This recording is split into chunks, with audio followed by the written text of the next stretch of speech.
पिछले एपिसोड में वांगलिन स्नोफॉल के बारे में चेक करने के लिए गया था, जहां पर उसे पता चला था कि या तो असल में कोई फॉर्मेशन है और इसीलिए वो इस बात से पूरी तरह हैरान हो गया था। फिर अगले सीन में हम देखता है कि वांगलिन अपने वुड कार्विंग में बिजी होता है, लेकिन तभी हम देखता है कि अलायंस की तरफ से सभी के पास में ऑर्डर भेजा गया था, जिसमें लिखा हुआ था कि फायर टेम्पल सेक्ट ने अपने गेट को पूरी तरह से ओपन किया है और इसीलिए सारे कल्टिवेटर को यहाँ पर आने की जरूरत है। तब इसके बारे में पता चलने पर सभी कल्टिवेटर इसके लिए मान गए थे और इसीलिए वे सभी एक एक करके यहाँ से जाना लगते हैं, क्योंकि उसमें लिखा हुआ था कि जो कोई भी इसे मना करेगा तब वो खुद इसे अपने रिस्क पर करे। मगर वहीं हम देखता है कि वांगलिन को इसके बारे में कोई भी चिंता नहीं होती और इसीलिए वो इसे तुरंत ही डिस्ट्रॉय कर देता है। वहीं उधर हम देखता है कि पिछले 1 महीने से हैवी स्नोफॉल हो रहा है, इसीलिए यहाँ के लोगों का जी पाना बहुत ही मुश्किल हो गया है और इसका वजह से हम देखता है कि यहाँ के बहुत सारे लोग एक एक करके मरने लगे थे। वहीं उधर हम देखता है कि सारे कल्टिवेटर एक साथ में आ गए थे, जहाँ पर कि वे सभी अपने अपने पावर का यूज करके फॉर्मेशन को सेटअप करने लगते हैं ताकि वे स्नोफॉल को रोक सकें। मगर इसके बाद भी हम देखता है कि वे इसमें कामयाब नहीं हो पाते, क्योंकि इनकी पावर इसके सामने बिल्कुल भी काम नहीं कर रही थी। अब इसीलिए हम देखता है कि इनके पास में और कोई रास्ता नहीं बचता,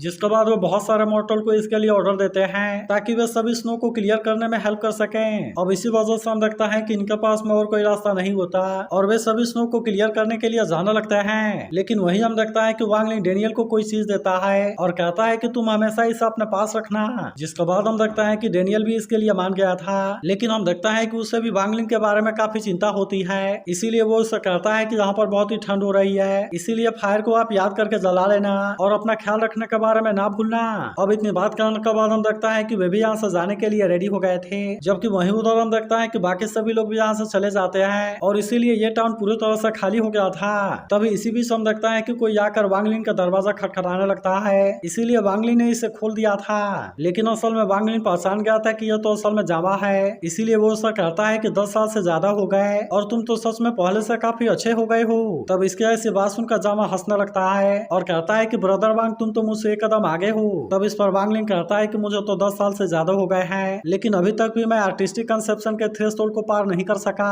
तब इस पर जामा कहता है कि तुमने तो अंकल चिनसों के आर्टिस्टिक कंसेप्शन को भी बना दिया है, इसीलिए तुम्हारे हाथों में तो सच में जादू है और मुझे लगता है कि ये चीजें आकर टॉप मैजिक वेपन बन गया है। इसके बाद वो कहता है कि अभी तो केवल 10 साल हुए हैं, लेकिन इसके बाद भी तुमने इतना अच्छे से प्रोग्रेस कर लिया और इसीलिए मैं सच में इसके लिए तुम्हारी तारीफ करता हूँ। तभी हम देखता है कि वांगलिन इसे ये कार्विंग देने के लिए रेडी हो गया था और कहता है कि अगर तुम इसे चाहते हो तो मैं इसे तुम्हें दे सकता हूँ। तब इस पर हम देखता है कि जावा को किसी बात से काफी गुस्सा आता है और फिर वो वांगलिन को इसके लिए थैंक यू कहता है। फिर वो कहता है कि शायद मैं इनकारनेट के समय आर्टिस्टिक कंसेप्शन का यूज कर सकूं। इसके बाद वो कहता है कि तुम मुझे और कोई ऑब्सेशन ना देना, क्योंकि मैं जावा माऊ का वुड कार्विंग नहीं चाहता। फिर वो इसे कोई टोकन देते हुए कहता है कि ये स्वॉर्ड तुम्हारे लिए है, जिसके अंदर मैजिकल पावर भी डाले गए हैं। तब हम देखता है कि वांगलिन तुरंत इसे अपने पास में रख लेता है, जबकि वहीं हम देखता है कि जामा भी यहाँ से जाने के लिए रेडी हो गया था और फिर वो उससे कहता है कि स्वॉर्ड कोड तुम्हारे सामने है, लेकिन इसके बाद भी तुम अपने आर्टिस्टिक कंसेप्शन को फॉलो करना चाहते हो। लेकिन फिर इसके बाद वो स्नोफॉल को देखने लगा था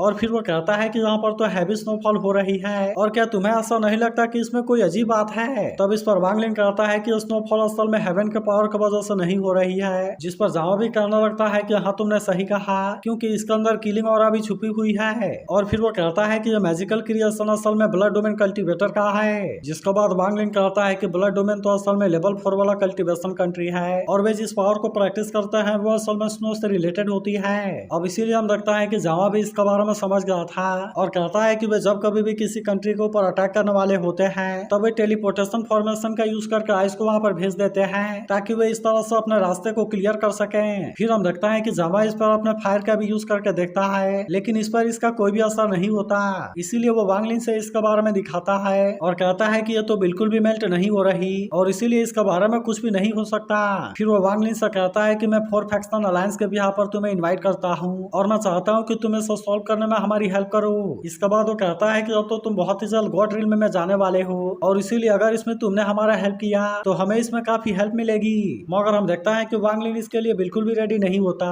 तब इस पर जामा कहता है कि 4 फैक्शन अलायंस लेवल 4 वाला कल्टीवेटर है, जो कि यहाँ पर पिछले हजारों सालों से है, इसीलिए मुझे लगता है कि अगर तुमने हमें ज्वाइन किया तो फिर इसका वजह से हो सकता है कि हम इसमें जल्दी से कामयाब हो सके। लेकिन अभी भी हम देखता है कि वांगलिन को इस बात से कोई मतलब नहीं होता और फिर वो जामा से पूछता है कि तुमने 4 फैक्शन अलायंस को चूज क्यों किया। लेकिन हम देखता है कि जामा इस पर कुछ भी नहीं बोलता, जिस पर वांगलिन कहता है कि अगर तुम्हारे पास में इसका जवाब नहीं है तो फिर मैं तुमसे अब इसके बारे में मैं कुछ भी नहीं पूछना चाहूंगा। जिस पर जावा कहता है कि मुझे लगा था कि तुम भी हमें इसमें ज्वाइन कर लोगे और इसीलिए ही मैं तुमसे मिलने के लिए आया था। लेकिन अभी भी हम लगता है कि वांगलिन को इस बात से कोई मतलब नहीं होता और इसीलिए वो इसे यहाँ से जाने के लिए बोल देता है। फिर जावा जैसे ही यहाँ से जाना लगता है, हम देखता है कि यहाँ पर एक और कल्टीवेटर भी आ गया था और कहता है कि अगर वांगलिन हमें इसमें ज्वाइन नहीं करना चाहता तो फिर तो हमें इसके लिए तुरंत ही उससे मार देना चाहिए, लेकिन इसके बाद भी तुमने ऐसा क्यों नहीं किया। तभी इसी वक्त हम देखते हैं कि और दो कल्टीवेटर भी यहाँ पर आ जाते हैं। तब इस पर जावा इनसे कहता है कि इस आदमी के पास में बायो इंसेक्ट के एलियन स्पीड का वुड कार्विंग है, लेकिन अगर इसके बाद भी तुम जाना चाहते हो तो जा सकते हो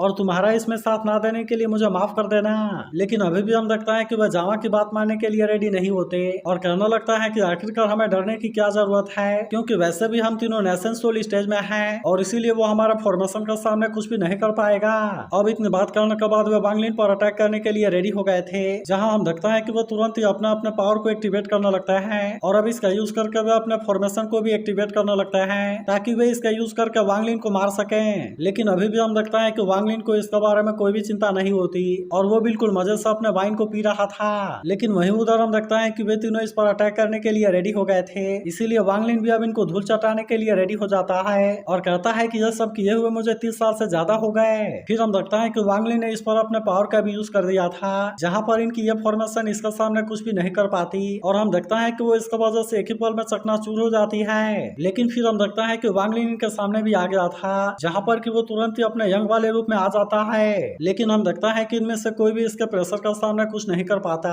इसीलिए वे सभी इस बात से पूरी तरह हैरान होते हैं और कहने लगता है कि आखिरकार एक आदमी मोगू स्वॉर्ड फॉर्मेशन को कैसा हरा सकता है। अब इसीलिए वे गुस्सा होकर वांगलिन से पूछता है कि तुम कौन हो। तब इस पर वांगलिन कहता है जिसके साथ में तुम्हें पंगा नहीं लेना चाहिए था और फिर हम देखता है कि वो तुरंत अपने पावर का यूज करके अटैक कर देता है, जहां पर वे भी अपने बैरियर का यूज करके इसे रोकने के लिए कोशिश करते हैं। लेकिन फिर भी हम देखता है कि वो वांगलिन के सामने कुछ भी नहीं कर पाते और इसीलिए उसने इनको बहुत ही आसानी से मार दिया था। वहीं हम देखता है कि इनमें से एक अपनी जान बचाकर यहाँ से भाग रहा था, तभी अचानक से उसका सामना जावा आ जाता है, जिससे देखो कहता है कि तुम मुझे बचाने में हेल्प करो। लेकिन हम देखता है कि जावा अपने पावर का यूज करके इसे पकड़ लेता है, जिससे देखो वो कल्टीवेटर हैरान होते हुए कहता है कि तुम ये क्या करने लगे। तब इस पर जावा कहता है कि तुमने ब्रदर वांगलिन को परेशान किया और इसीलिए ऐसा कैसे हो सकता है कि मैं तुम्हें यहाँ से जाने दूं। जिसके बाद हम देखता है कि वो अपने पावर का यूज करके इसे मार देता है। लेकिन इसके बाद हम देखता है कि वांगलिन फिर से अपने पुराने वाले रूप में आ गया था, जहाँ जावा उनसे कहता है कि तुम्हें उन तीनों के बारे में चिंता करने की जरूरत नहीं है, क्योंकि मैं इसके बारे में देख लूंगा। लेकिन हम देखता है कि वांगलिन बिना कुछ कहे यहाँ से चला जाता है। तब इससे तक जावा समझ गया था कि इसके साथ में दुश्मनी करना बिल्कुल भी सही नहीं है और इसीलिए इसके साथ में दोस्ती करने में ही भलाई है। तभी कुछ टाइम के बाद हम देखता है कि बाई भी वांगलिन के पास में आ जाता है, जहाँ वो कहता है कि मैंने रात के समय कुछ लोगों को फाइट करते हुए देखा था और इसीलिए इसके वजह से मैं जाग गया। तब हम देखता है कि वांगलिन से पीने के लिए वाइन देता है, जिस बात से बाई काफी खुश हो गया था और कहता है कि तुम सच में बहुत ही बुद्धिमान हो। लेकिन तभी हम देखता है कि वो 4 फैक्शन अलायंस के बारे में बात करने लगता है और कहता है कि ये कुछ टाइम से केओस में है, इसीलिए तुम टाइम लेकर बहुत ही आसानी से गॉड बन सकते हो। इसीलिए तुम टाइम लेकर बहुत ही आसानी से गॉड बन सकते हो, नहीं तो अभी तुम्हारे पास में जो कल्टीवेशन लेवल है तुम इसका मदद से ज्यादा फायदा नहीं ले पाओगे। तभी वांगलिन कहता है कि आपको इनके केओस के रीजन के बारे में पता जरूर होगा। तब इस पर भाई थोड़ा सा गुस्सा होते हुए कहता है क्या तुम नहीं जानते कि यह सब स्नो कल्टीवेटर की वजह से हो रहा है, क्योंकि स्नोलैंड कंट्री नहीं आना चाहती। तब यह सुनकर यूडिंग के बारे में उसे याद आता है, जहाँ हम देखता है कि जावा भी प्रिंस से मिलने के लिए गया था और उसने कहा था कि तुम इसे 3 दिन में वापस कर दो, नहीं तो फिर मैं इसके बारे में बात करने के लिए नहीं आऊंगा। तभी भाई कहने लगता है कि यह ट्राइपॉड असल में हेवन और अर्थ का पावर से बना हुआ है, जिसके पास में वैसे तो खुद का कोई इफेक्ट नहीं है, लेकिन असल में इससे गॉड की एक विल जुड़ी हुई है। इसलिए जो कोई एंशिएंट इमॉर्टल वर्ल्ड में विंड, रेन, थंडर और लाइटनिंग चारों इमॉर्टल गेट में एंटर कर जाएगा,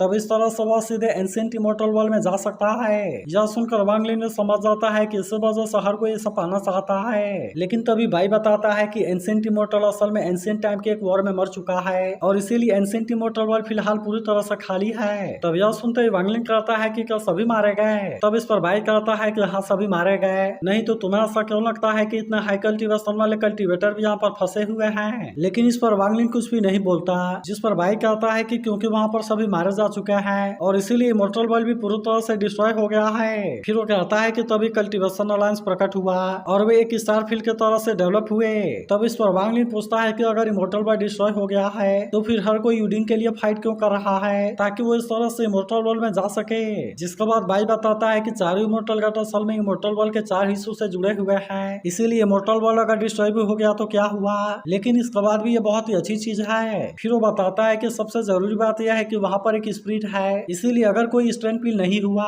तब केवल इमोर्टल की ही चेंजिंग की में ट्रांसफॉर्म होने के लिए रास्ता है। यह सुनकर वांग लिन को इसके बारे में सारी बातें समझ में आ गई थी, इसीलिए वो बाई को इसके लिए थैंक यू कहता है और कहता है कि मैं इसके लिए आपकी तारीफ करता हूँ। तब इस पर बाई कहता है कि मैं तो तुमसे वुड कार्विंग लेने के लिए आया था ताकि मैं इसे सियाओ कुई को दे सकूं और वो हमेशा मुझे मिस करती रहे। तब हम देखता है कि वांग लिन ने इसका एक वुड कार्विंग बनाया हुआ था और इसीलिए वो इसे दे देता है। तब इसे देखते ही बाई इस बात से काफी खुश हो जाता है और कहता है कि वैसे तो ये उतना हैंडसम और कहता है कि वैसे तो ये मेरा इतना हैंडसम नहीं है, लेकिन फिर भी इसमें कोई ज्यादा डिफरेंस नहीं है। फिर वो कहता है कि तुमने इसे बहुत ही अच्छा सा बनाया है, इसीलिए अगर तुमने बाकी के 99 वुड कार्विंग को भी बना दिया तो फिर वह तो हैट वाला मैजिक वेपन मैं तुम्हें दे दूंगा, लेकिन अगर तुमने ऐसा नहीं किया तो फिर गॉड बनने के बारे में भूल जाना। इसके बाद वो कहता है कि आखिरकार तुम कहाँ जाओगे। तब इस पर वांग लिन कहता है कि मैंने जो प्रॉमिस किया था मैं उसे कभी नहीं भूलूंगा। तभी बाई कहता है कि यूडिंग के लिए जो फाइट हो रही है वो फेक है, जबकि कंट्री की तबाही होना पूरी तरह से सही है। फिर वो कहता है कि सुप्रियर सियू सेंगुओ भी इसमें इन्वॉल्व हो गया है, इसीलिए वो इससे कहता है कि तुम इसमें केयरफुल रहना। इसके बाद हम देखता है कि वांग लिन अपने रूम से बाहर आता है, जहाँ के नजारे को देख वो कहता है कि हजारों लाइट एक ही बार में मुरझा गए। फिर वो कहता है कि मेरी लाइफ और डेथ एक शैडो के जैसी है, जहाँ पर मैंने अपना लाइफ में सबसे पहले सुन राजू को मारा था, जिसने कि मुझे अपने डिसाइपल के रूप में एक्सेप्ट किया था, लेकिन उसी ने मुझे पॉइजन देकर फंसाने की कोशिश की। अब इसी तरह हम देखता है कि वो एक एक करके सारे चीजों के बारे में याद करने लगता है, जहाँ पर इसके लाइफ में क्रेजी लव वाला सीन भी हुआ और इसके अलावा इसने 400 साल का बदला भी ले लिया। अब इसी तरह हम देखता है कि वो एक एक करके सारे इंसिडेंट के बारे में याद करने लगता है और कहता है कि किसी को भी हेट करने की जरूरत नहीं है, क्योंकि असल में किलिंग से ही मेरी लाइफ बनी है। फिर हम देखता है कि इसने अपने सारे वुड कार्विंग को रख लिया था और अब वो यहाँ से जाने लगता है, लेकिन तभी हम देखता है कि इसे डेनियल के बारे में भी याद आने लगता है, जिसने कि इसे गिफ्ट में बेल दिया था और इस तरह से उसका फैमिली के साथ में इसकी मुलाकात हुई थी। लेकिन अब हम देखता है कि वांग लिन भी यहाँ से जाने के लिए रेडी हो गया था और हम देखता है कि इसका लुक पूरी तरह से चेंज हो गया होता है, लेकिन इसका ये लुक यहाँ पर सच में काफी शानदार होता है। और अब हम देखता है कि वो अपने पावर का यूज करके यहाँ से चला गया था। वहीं उधर डेनियल का साथी उससे कहता है कि तुम्हें नींद क्यों नहीं आ रही, जिस पर डेनियल कहता है कि मुझे अपने वाइफ के बारे में चिंता हो रही है और इसके अलावा मुझे अंकल वांग के बारे में भी चिंता हो रही है। वहीं हम देखता है कि डेनियल का ये साथी बहुत बुरे तरीके से कांप रहा था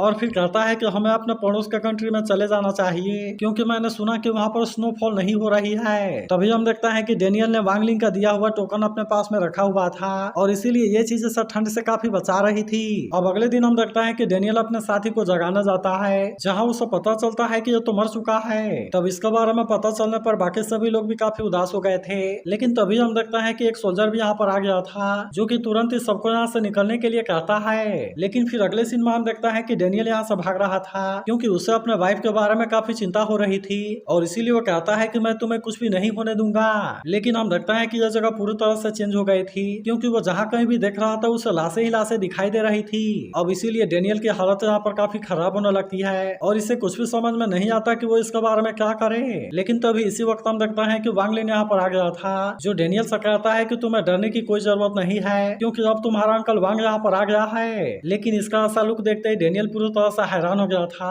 और फिर वो उससे पूछता है कि क्या आप एक इमोर्टल हो। लेकिन इस पर वांग लिन केवल इतना कहता है कि तुम्हें चिंता करने की जरूरत नहीं है, क्योंकि मैं तुम्हें तुम्हारे फैमिली के पास में लेकर जाऊंगा। अब इतनी बात करने के बाद वांग लिन इस पर अपने पावर का यूज करता है और हम देखता है कि डेनियल यहाँ से सीधे किसी दूसरे जगह पर आ गया था। लेकिन हम देखता है कि इसकी वाइफ और इसका बेटा भी इसके साथ होते हैं, जहाँ पर इसका बेटा खुश होते हुए कहता है कि हम तो वहाँ से बाहर आ गए और हम तो अब अपने पड़ोस वाले कंट्री में आ गए हैं। तभी डेनियल की वाइफ कहने लगती है कि हम यहाँ पर कैसे आ गए, क्योंकि जहाँ तक मुझे याद है कि मैं नींद आते समय अपने घर पर थी। लेकिन तभी हम देखता है कि डेनियल को यहाँ पर बहुत सारा गोल्ड भी दिखाई देता है, इसीलिए वो समझ गया था कि यह तो सच में अंकल वांग है और फिर वे तीनों इसके लिए थैंक यू कहने के लिए अपना माथा टेकने लगता है। लेकिन अभी भी हम देखता है कि डेनियल को वांग लिन के बारे में चिंता थी और इसीलिए वो कहता है कि आप अपना ख्याल रखना। वहीं वांग लिन कहता है कि मेरा ट्रांसफॉर्मेशन अब खत्म हो गया, इसीलिए मुझे रीइंकार्नेट होने से पहले 10 सालों के लिए सेक्लूजन में रहना होगा। लेकिन फिर वो कहता है कि इमॉर्टल वर्ल्ड में जाने की अपॉर्चुनिटी भी बहुत रेयर है, इसीलिए हम देखता है कि इसने भी यूडिंग को हासिल करने का डिसाइड कर लिया था और अब इसीलिए वो भी फाइट में जाने के लिए रेडी हो जाता है। तो वांग लिन का ये नया लुक आपको कैसा लगा इसके बारे में कमेंट करके जरूर बताना,